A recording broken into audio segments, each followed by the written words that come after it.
Semoga baik teman-teman. Assalamualaikum warahmatullahi wabarakatuh. Selamat malam. Masih bersama saya di sini Sahrul yang akan membawakan learning journal mata kuliah peminatan televisi yang didosen ampuni oleh Pak Adi Kusuma yang berjudul Sistem Komunikasi dan Transmisi Analog Digital Siaran Televisi di Indonesia, yang dibawakan dan dipresentasikan oleh kelompok 2. Langsung saja teman-teman.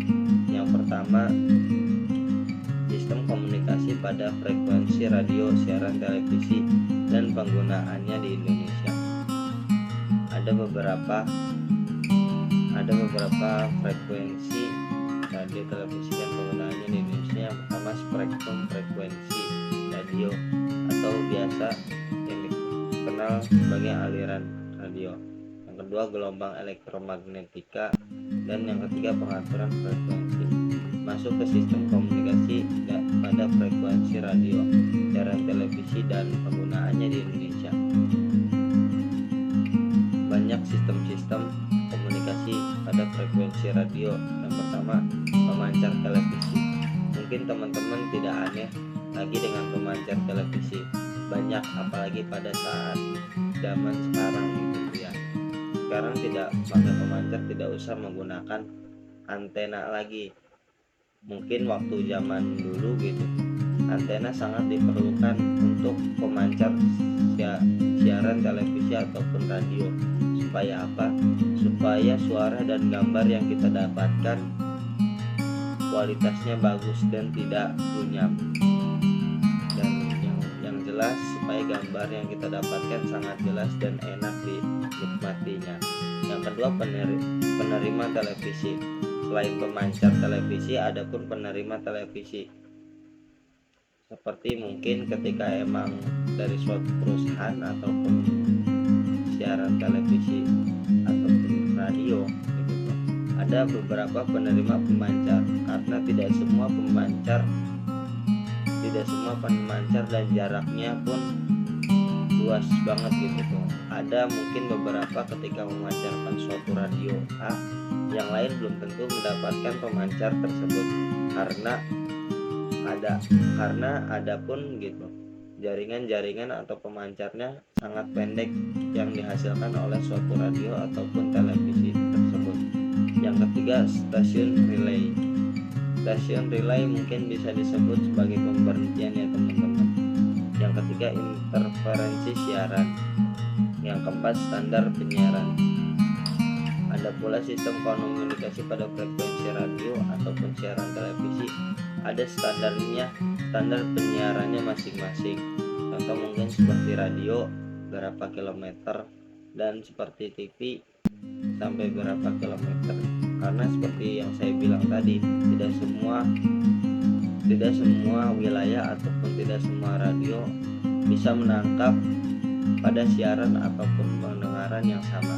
Yang ketiga, format video.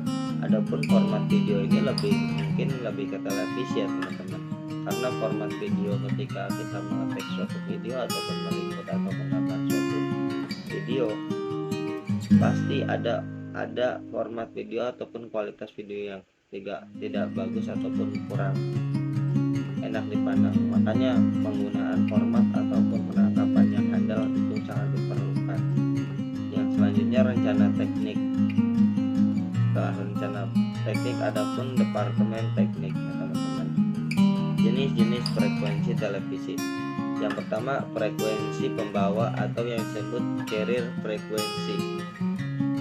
Yang kedua, frekuensi video.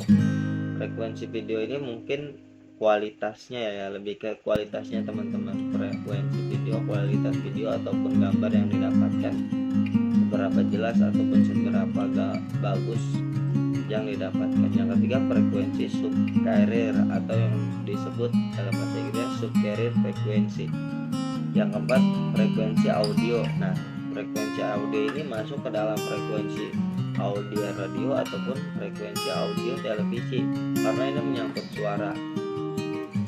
baik televisi maupun radio. Yang kelima, frekuensi transisi atau yang disebut transisi frekuensi.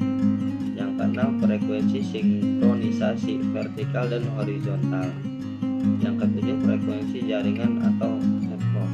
Adapun jaringan juga perlu teman-teman, bagus ataupun sekarang sudah memakai digital ya teman-teman. Frekuensi ataupun radio ketika emang mereka dapat ataupun tidak dapat, pilihannya cuma dua, dapat gambar atau tidak dapat gambar. Tidak seperti TV analog, ketika emang gambarnya sinyalnya cuma sedikit yang mendapatkan, gambarnya agak runyam. Tapi tidak seperti TV digital. Selanjutnya, transmisi analog dan digital pada siaran televisi di Indonesia. Industri media dalam perjalanannya dihadapi pada perubahan teknologi ke digital dan masuk ke era konvergensi media.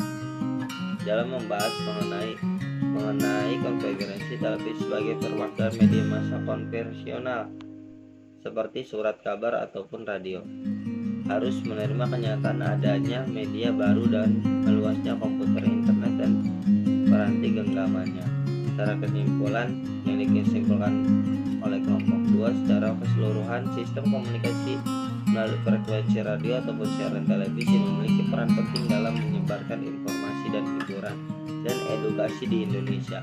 Dalam perkembangan sistem ini menghadapi tantangan dari persaing yang ketat. Perkembangan sistem ini menghadapi tantangan dan persaing yang ketat dan perkembangan teknologi atau isu regulasi. Namun, dengan adanya inovasi dan upaya kolaboratif antara badan penyiaran publik dan lembaga penyiaran swasta, diharapkan sistem ini dapat terus berkembang dan memberikan manfaat maksimal bagi masyarakat Indonesia. Tetap pada fungsinya siaran ataupun radio, tujuan utamanya itu memberi informasi, hiburan, dan lain sebagainya teman-teman. Oke, itu saja yang bisa saya sampaikan. Kurang lebihnya mohon maaf. Wassalamualaikum warahmatullahi wabarakatuh.